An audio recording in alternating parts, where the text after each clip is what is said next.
जय हिंद मेरे दोस्तों। तो मैं लल्ला भैया फिर से आप सभी के बीच एस ई क्यू मेथड के साथ। तो आज क्या करने वाले हैं? आज हम लोग करने वाले हैं प्रेसिडेंट का पावर्स। तो सिलेबस में क्या क्या है? सिलेबस में है executive, legislative, financial power, judicial power, discretionary power और इमरजेंसी पावर।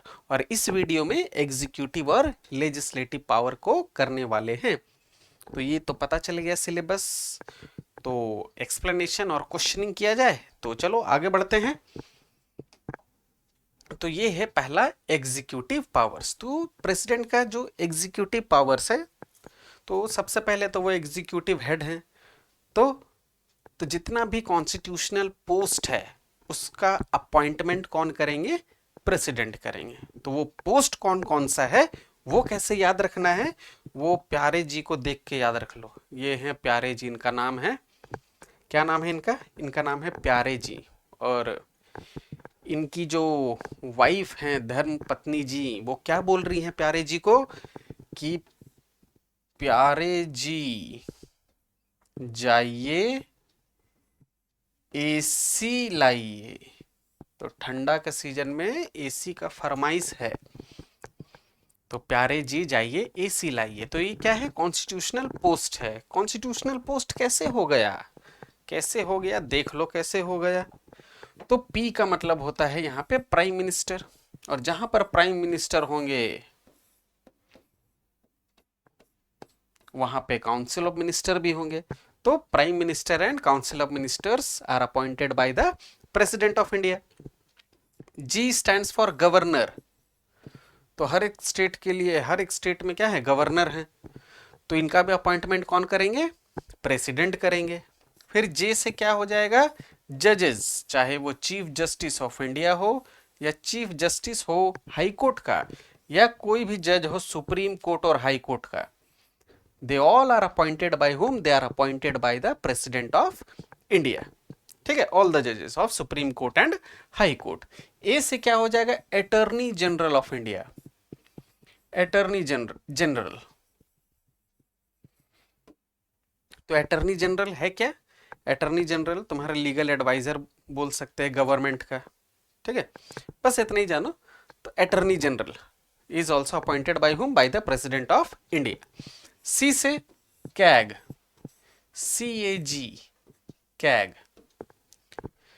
तो कंट्रोलर एंड ऑडिटर जनरल।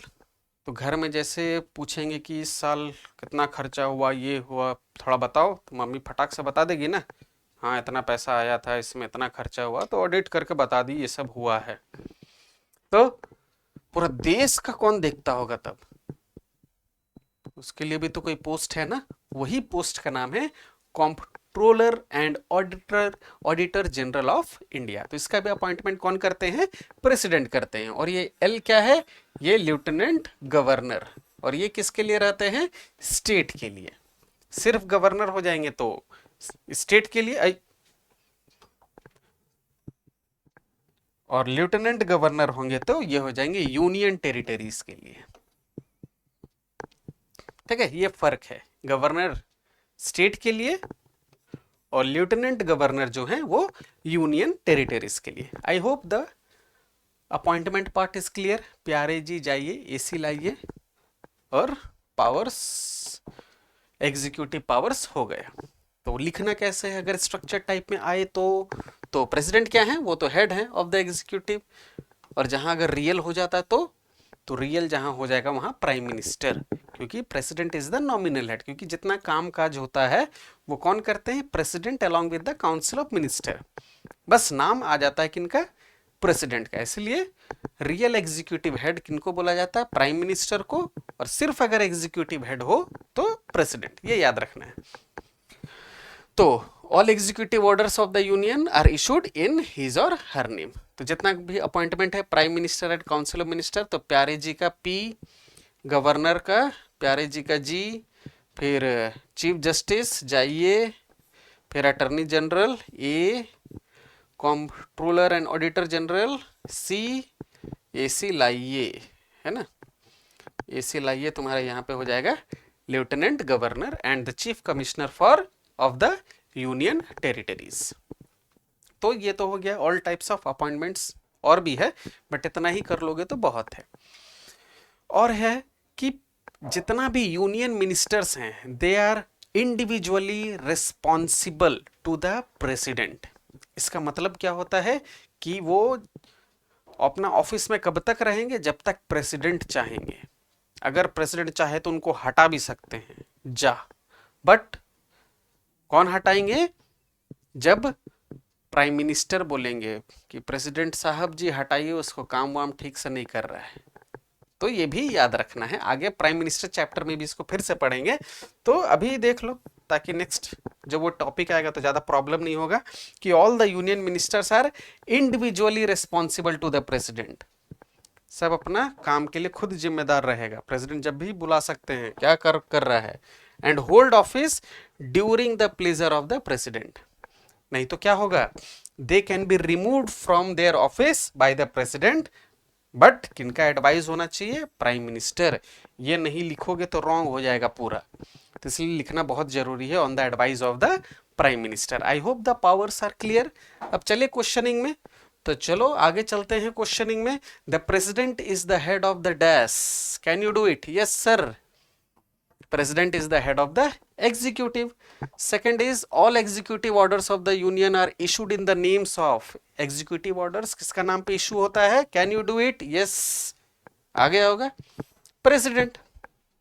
फिर आगे बढ़ते हैं, Who appoints the Prime Minister of India? Sir सब जी सब मत दीजिए, ऐसे ही समझ में आएगा तो ऐसी इजी लगता है सब। तब president appoints the prime minister. फिर है असर्शन और रीजन, इसमें क्या करना है, बार बार बताए भी हैं, पहले सेंटेंस को पढ़ो दोनों को, अगर वो सही है तो क्या रीजन इसका एक्सप्लेनेशन है, आंसर अपने आप मिल जाएगा। देख लो कैसे, all union minister hold office during the pleasure of the president, सही है। The president can remove minister on the advice of the prime minister, ये भी सही है, तो सही है। तो देख लो, both are true and R correctly explain A, both are true but R does not explain A true R false या ए फॉल्स आर ट्रू। तो कैन यू डू इट? एकदम कर लिया होगा कि आंसर इज ए, बिकॉज ये तो एकदम सही है, individual responsibility there, they hold office during the pleasure of the president. नहीं तो क्या होगा, उनको रिमूव कर दिया जाएगा on the advice of the prime minister. तो it is explaining the assertion, तो आंसर विल बी ए। अब है तुम्हारा एनालॉजी, लेफ्टिनेंट गवर्नर किसके लिए, यूनियन टेरिटरी, और गवर्नर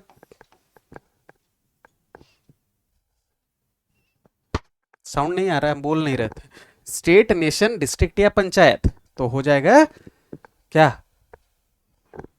अरे मार के बैठ गया होगा तुम लोग, स्टेट है ना, तो state will be the correct answer. तो आगे बढ़े, आई होप सबको का आंसर सही आया होगा। नेक्स्ट बढ़ते हैं लेजिस्लेटिव पावर्स, इसको हम लोग याद करेंगे एक फॉर्मूला से, एक फॉर्मूला को याद कर लो, इससे इजीली याद हो जाएगा।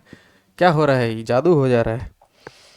तो फॉर्मूला का नाम है 2s²b, ठीक है। तो यहाँ पे सबसे पहले तो 2s लग जाएगा, अब इसमें भी 2s है, कैसे, तो सबसे पहले इस s का नाम है सेशन और इस s का नाम है समन, ए समन, सुन रहे हैं ना, समन, देख लो, एक s का मतलब सेशन, एक s का नाम समन। समन का मतलब होता है बुलाना, और session, I hope you have the idea about session. तो जो भी सेशन का मतलब नहीं समझ रहे हैं, इसका मतलब द यूनियन पार्लियामेंट नहीं पढ़े हो, तो आई विल सजेस्ट पहले उसको पढ़ लोगे तो ये और अच्छे से समझ में आ जाएगा, नहीं तो फिर प्रॉब्लम हो जाएगा। रटने वटने में अगर एक्सपर्ट हो तो बात अलग है, अगर समझना है तो थोड़ा वो वाला वीडियो देख लो, अगर समझे हुए हो तो नो प्रॉब्लम। तो बढ़ते हैं आगे, एक एस है सेशन, दूसरा है समन। तो जब भी नया नया मेंबर्स आते हैं जीत के लोकसभा में, तो मेंबर ऑफ पार्लियामेंट आ गए नया नया जीत के, आहा बढ़िया वोट से जीत गए हैं ये सब, तो इनको एड्रेस सबसे पहले कौन करेंगे, प्रेसिडेंट। बस ये हो गया तुम्हारा पहला point. After the general election the new members are addressed by, और the Lok Sabha is addressed by whom, by the president. ये पहला पॉइंट हो गया। दूसरा, अब सेशन हम लोग जानते हैं कितने टाइप का होता है, BMW, 3 टाइप का सेशन होता है। तो हर साल जो पहला सेशन होता है उसको भी कौन एड्रेस करेंगे, प्रेसिडेंट। हो गया 2 पॉइंट, तो सेशन का 2 हो गया, ये एक इधर और एक इधर, ठीक है, हो गया स्क्वायर वाला। अब समन में आ जाते हैं। समन का मतलब क्या होता है, बुलाना। तो president can summon either of the house of the parliament, कोई भी हाउस को वो बुला सकते हैं। क्यों बुलाएंगे, क्यों बुलाएंगे, क्योंकि मान लो बोलेंगे नहीं आएंगे हम लोग, पार्लियामेंट आएगा ही नहीं काम करने, तो लिखा ना हुआ है क्या कि अगर 6 मंथ से ज्यादा गैप हो जाएगा ये दोनों का, ये 2 सेशन के बीच में क्या होना, नहीं होना चाहिए, 6 मंथ का गैप नहीं होना चाहिए। ये ऑलरेडी हम लोग कर चुके हैं, इसलिए प्रेसिडेंट के पास पावर है कि वो समन कर सकता है। 6 महीना होने वाला, चलो आ जाओ, नहीं तो दिक्कत ना हो जाएगा। तो ये पहला समन। दूसरा समन है तुम्हारा जब कोई बिल पास ही नहीं हो रहा है, बिल पास ही नहीं हो रहा है, लोकसभा से गया राज्यसभा, राज्यसभा से लोकसभा, तो इस सिचुएशन को क्या बोलते हैं, जो जो पढ़ा है वो आ गया होगा दिमाग में वो टर्म, उसको बोलते हैं डेडलॉक, है ना। डेडलॉक हो गया, पास ही नहीं हो रहा है बिल, ठीक है। तब क्या किया जाता है, जॉइंट सिटिंग, जॉइंट सिटिंग बुलाया जाता है, तो वही है समन। दूसरा समन वो हो गया, तो कौन बुलाएंगे, प्रेसिडेंट बुलाएंगे, जॉइंट सिटिंग, ठीक है। दोनों सेशन, ये दोनों एस हो गया, सेशन का 2, समन का 2। चलो अब क्या बच गया, बी। अब बी में क्या है, बी का मतलब होता है बिल। तो 2 टाइप का बिल होता है, एक है ऑर्डिनरी बिल, एक होता है मनी बिल। तो दोनों ही बिल लोकसभा से इंट्रोड्यूस हुआ या राज्यसभा, तो मनी बिल तो सिर्फ किससे इंट्रोड्यूस होगा, सिर्फ लोकसभा में, क्योंकि सुप्रीम अथॉरिटी है लोकसभा के पास, मनी वाला पावर पहले ही देख चुके हैं। तो मान लो अगर बिल पास हुआ लोकसभा से, फिर जाएगा कहाँ, राज्यसभा में, फिर राज्यसभा से भी पास होके वो लास्ट अल्टीमेटली वो किनके पास आएगा, प्रेसिडेंट के पास। और प्रेसिडेंट क्या करेंगे, अपना सिग्नेचर मार देंगे उसमें, कैसे, इससे करके एसेंट भी बोलते हैं। तो जब तक कि उनका एसेंट नहीं लगे, जब तक वो अपना सिग्नेचर नहीं देंगे, तब तक वो जो लॉ है जो पास हो गया दोनों हाउस से, it will not become an act. याद रखना इसको, if a bill is pass from both the houses but it has not received the ascent of the president, it will not become an act, ये याद रखना, ठीक है। But money bill अगर ये सब रहा तो प्रेसिडेंट को साइन करना ही पड़ता है, ठीक है। तो 5 पॉइंट हो गया। तो लंचा में और 2-3 पॉइंट कर लेते हैं। क्यों सर, क्यों एक्स्ट्रा कर लिया जाए, क्योंकि एग्जाम में बोलेगा राइट 4 पावर्स, तुम बोलना हमको 8 याद है, कोई डरना नहीं है, पर 8 मत लिख देना, जो एकदम अच्छे से याद है उसी को लिखना बढ़िया से, ठीक है। तो और बाकी जो पॉइंट से कैसे याद रखेंगे, लोकसभा और राज्यसभा, यहीं से इसको पिक कर लेना, लोकसभा और राज्यसभा। तो प्रेसिडेंट क्या कर सकते हैं, लोकसभा को डिसॉल्व कर सकते हैं, डिसॉल्व,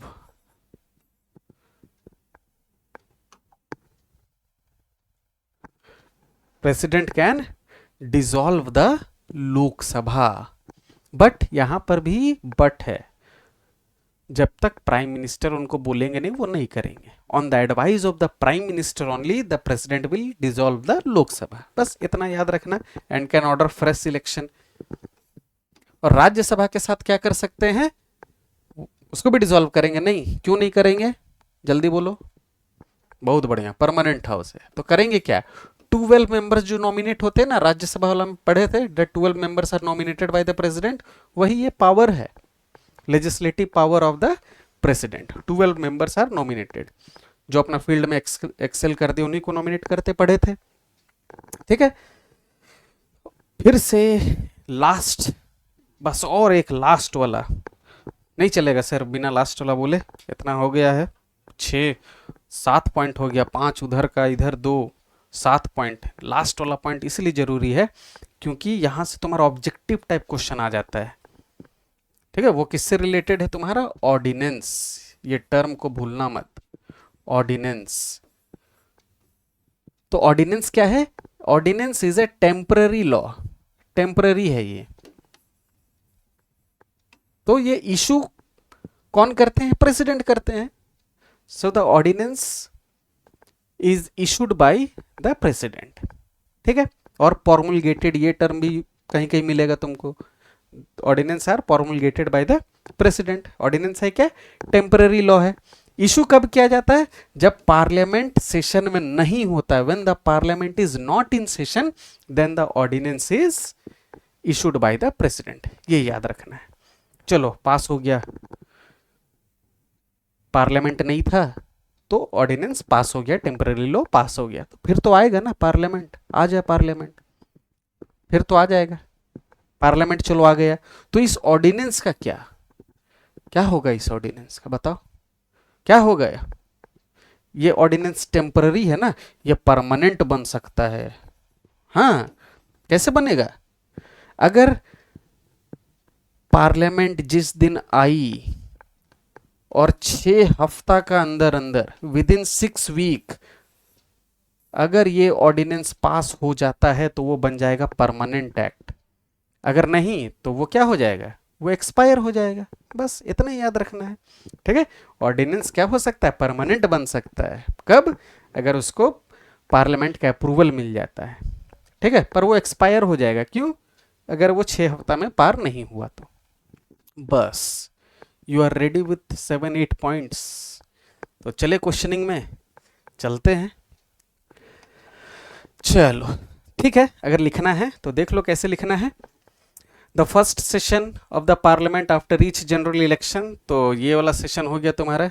इस सेशन से 2 ठो related. First session of the parliament after general election to the lok sabha, and the first session of every year is addressed by whom? By the president। कर लिए थे। he president can summon and prorogue either house of the parliament। Sir prorogue तो नहीं बताएं। prorogue का मतलब होता है सेशन को बंद कर देना। चलो खत्म, चलो जाओ घर, बस इतना ही है। तो ये प्रेसिडेंट के पास पावर है कि वो समन भी कर सकते हैं और प्रोरोग भी कर सकते हैं। तो एक समन हो गया, और ये दूसरा समन जॉइंट सिटिंग से रिलेटेड हो गया, ये पहले ही कर चुके हैं। फिर है he is an integral part of the parliament, so no bill passed by both the houses by the parliament can become a law unless he sign it। जब तक वो साइन नहीं करेंगे कोई भी बिल एक्ट नहीं बनेगा। ये भी कर चुके हैं। President can promulgate an ordinance, कर चुके हैं। अभी कब करते हैं? जब पार्लियामेंट सेशन में ना हो। ऑर्डिनेंस क्या है? टेम्पररी लॉ है। उसको एक्ट, परमानेंट एक्ट बनाने के लिए 6 हफ्ता का अंदर अंदर उसको अप्रूवल चाहिए। किससे? पार्लियामेंट से। ये याद होना चाहिए। फिर लोकसभा को डिसॉल्व कर सकते हैं और फिर नया इलेक्शन बोल सकते हैं। और राज्यसभा में क्या कर सकते हैं? 12 मेंबर्स को नॉमिनेट कर सकते हैं। ठीक है, तो लेजिस्लेटिव पावर्स पहले अगर देखे हो यूनियन पार्लियामेंट में, ये रिलेटेड टू लॉ है कि नहीं? तो स्टेट लेजिस्लेचर भी तो लॉ बनाती है ना, स्टेट लेजिस्लेचर। तो उसमें किसका एसेंट लगता है लास्ट में? गवर्नर का। सेंट्रल गवर्नमेंट का प्रेसिडेंट एसेंट देते हैं लास्ट में, स्टेट लेजिस्लेचर में गवर्नर देते हैं लास्ट में। तो यहां पे क्या है, लास्ट पॉइंट बता रहे हैं कि गवर्नर के पास अगर कोई बिल आया, दोनों हाउस से पास हो गया, विधानसभा और विधान परिषद रहा, तो वहां से अगर पास होकर गवर्नर के पास आया, तो गवर्नर किसको भेज सकते हैं? प्रेसिडेंट को भेज सकते हैं कि देखिए तो ठीक है। तो प्रेसिडेंट क्या कर सकते हैं? उसको एसेंट दे देंगे, हाँ बढ़िया है, पास कर दो। या रिफ्यूज कर सकते हैं, जाओ नहीं करेंगे, हम एसेंट नहीं देंगे। या विथहोल्ड कर सकते हैं, रख सकते हैं अपने पास। या वापस भेज सकते हैं कि बढ़िया नहीं है, उसमें और कुछ चेंजेस करके लाओ। बस यही है, वही है, देख लो। The governor may reserve and send a bill passed by the state legislature for consideration of the president. The president can refuse or give assent or also can send it back for reconsideration. अच्छा नहीं, जब फिर से इसमें कुछ changes का जरूरत है। So these are the points. I hope 1 2 3 4 5 6 7 8 point हो गया है। I hope it is clear. चलो आगे बढ़ा जाए। तो अब है questioning. Are you ready? So the first session of the parliament after general election to the Lok Sabha is addressed by whom? Can you do it? Yes sir, एकदम president. Very good. Who has the power to summon and prorogue either house of the parliament, can you do it? Yes sir, एकदम फटाफट आना चाहिए, president. No bill can become a law unless it is receive dash of the president, discussion, signature, certification, approval of the Rajya Sabha, can you do it? Yes sir, assent का ही मतलब क्या होता है? सिग्नेचर। तो ये भी तुम्हारा आंसर आ गया। The president nominate dash members to the Rajya Sabha, इसमें टाइम देंगे भी नहीं, तुम पहले से ही बोल दिया 12 12 12 12 उधर 12, हाँ एकदम वही सही। फिर है the president may take which action on state legislature bill reserved by the governor, क्या कर सकते हैं? Give assent, refuse assent, send back for reconsideration, या convert it automatically into law without assent. तो 1 2 2 3 1 2 3 2 3 4, can you do it? Yes sir, ये वाला तो था ही नहीं सर, एकदम सही, 1 2 3 C is the correct answer. आगे बढ़ा जाए फिर से, असर्शन, रीजन, वही वाला मेथड अप्लाई करना। The president can summon a joint sitting of the parliament, joint sitting are held for passing money bill, तो दोनों सही है, ये इसको एक्सप्लेन कर रहा है, या दोनों सही है इसको एक्सप्लेन नहीं कर रहा है, या ये सही है ये गलत, ये सही ये गलत, क्या होगा देख लो। तो if your answer is a, तो देखो क्या देख लिया जाए, चेक कर लिया जाए। The president can summon a joint sitting of the parliament, बहुत बढ़िया, कर सकते हैं, है कि नहीं? Joint sitting are held for passing money bill, नहीं, ये मनी बिल सुप्रीम अथॉरिटी किसके पास है? लोकसभा के पास है। If a money bill is passed by the Lok Sabha, president को साइन करना ही पड़ेगा, और राज्यसभा का तो रोल ही नहीं है इसमें, ओनली द एडवाइजरी रोल। पढ़े थे क्योंकि उसके पास 14 डेज वाला भी पढ़े थे कि 14 डेज के अंदर अंदर अगर राज्यसभा वो बिल को पास नहीं करती तो वो मान लिया जाता है, तो उसके लिए ज्वाइंट सिटिंग करने का क्या जरूरत?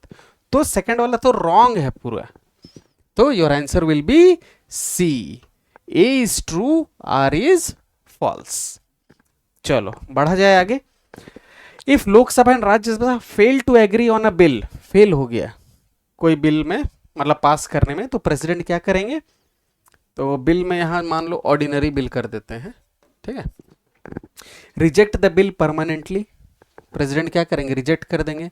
Call a joint sitting of parliament to decide the matter, dissolve both the houses immediately, या forward the bill to the governor, can you do it? हाँ बहुत बढ़िया, क्या करेंगे? जॉइंट सिटिंग, दोनों के एक साथ बैठा देंगे। चलो हो गया। Next question, if parliament is not in session, parliament session में नहीं है, तो an urgent law is needed, the president will क्या करेंगे? Send the proposal to the supreme court, A supreme court जी देखिए पार्लियामेंट नहीं है, अब क्या किया जाए? कॉल इलेक्शन इमीडिएटली, इलेक्शन कराएंगे, ऐसा थोड़ी होगा। इशू एन ऑर्डिनेंस या सस्पेंड बोथ हाउसेज, सर मिल गया आंसर, मिल गया ना? Can you do it? Yes I have done it sir, issue an ordinance, ठीक है। तो और एक क्वेश्चन दे रहे हैं कि ऑर्डिनेंस को परमानेंट होने के लिए जब पार्लियामेंट फिर से आती है, when the parliament will meet, तो वो टाइम क्या है, कितना है वो टाइम? जल्दी बोलो, हम 6 सेकंड देखेंगे। 1 2 3 स्टार्ट, टाइम अप। कितना है वो? 6 वीक्स, 6 हफ्ता के अंदर अंदर। और एक क्वेश्चन, हर 2 सेशन में दोनों के बीच में कितना गैप नहीं होना चाहिए? 2 सेकंड, 1 2 3, 1 सेकंड 2 सेकंड, क्या है आंसर? 6 मंथ। तो ये इसलिए लिखे हैं ताकि तुमको डाउट ना हो मेरे बाबू, मेरा दोस्त है ना, मेरा भाई मेरा बहन, ठीक है। ऑर्डिनेंस से रिलेटेड रहेगा तो टाइम 6 वीक को याद रखना, और सेशन से रिलेटेड होगा तो 6 मंथ, ठीक है। ये डाउट वाउट वाला सीन नहीं होना चाहिए एग्जाम में। और इसी के साथ धन्यवाद, मिलते हैं नेक्स्ट वीडियो में बाकी पावर्स के साथ। ओके, जय हिंद।